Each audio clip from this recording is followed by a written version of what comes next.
Assalamualaikum. Bersama lagi dengan Abjad. Kita tengok atas meja ni ada beberapa hidangan.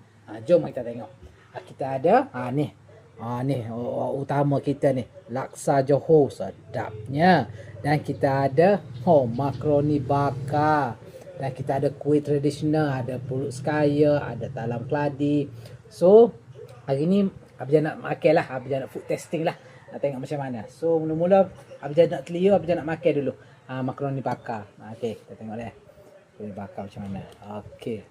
Tengok isi dia. Wow, sedap ni. Nak ambil sini sikit ke apa? Bawang goreng. Macam ni nak. Sorry. Alah. Okey, tak apalah. Sihat ni. Bismillahirrahmanirrahim. Alright. Dah. The best. Dah. Dah. Baik. So, kita kembali kepada laksa Johor. Mula-mula, bismillahirrahmanirrahim. Kita puah dulu 5 kasuri. Bismillahirrahmanirrahim. Allahumma salli ala Muhammad. So, dan kita gaulkan dia. Bismillah. Sedap banget. Tengok puah dia macam mana. Pekat banget. Sedap ni. Allahu akbar. Sekarang kalau nak makan laksa Johor, mana-mana duduk Kelantan tu boleh order dengan Abjad. Tak perlu dah pergi Johor, order ke Johor. Order di Kelantan saya dah boleh dah. Abjad cover belakang. Bismillahirrahmanirrahim. Kita makan. Allahu akbar, sedap ya.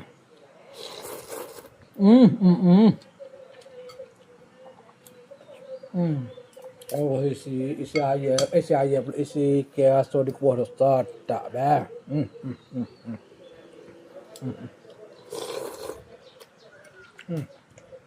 Kita terang dengan daun selasih pula.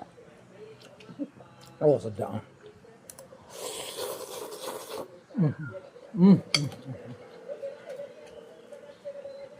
Sedap ya. Kena ada memang sedap. Bukan nak puji diri sendiri, memang sedap lah. InsyaAllah Abjad buat terbaik. Abjad buat macam Abjad boleh makan. Kalau tidak buat sedap lagi. Lebih dia mampu hati.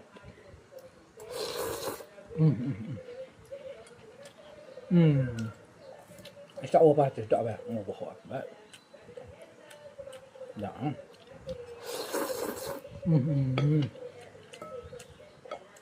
Tengok kuah dia.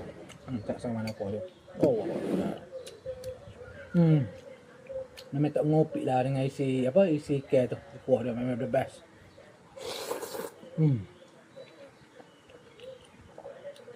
Alhamdulillah. Okey, sekian dulu. Abjad buat food testing. Betul lah rasanya, insyaAllah. Abjad akan buat yang terbaik. Macam biasa, berasa clear, berasa kena.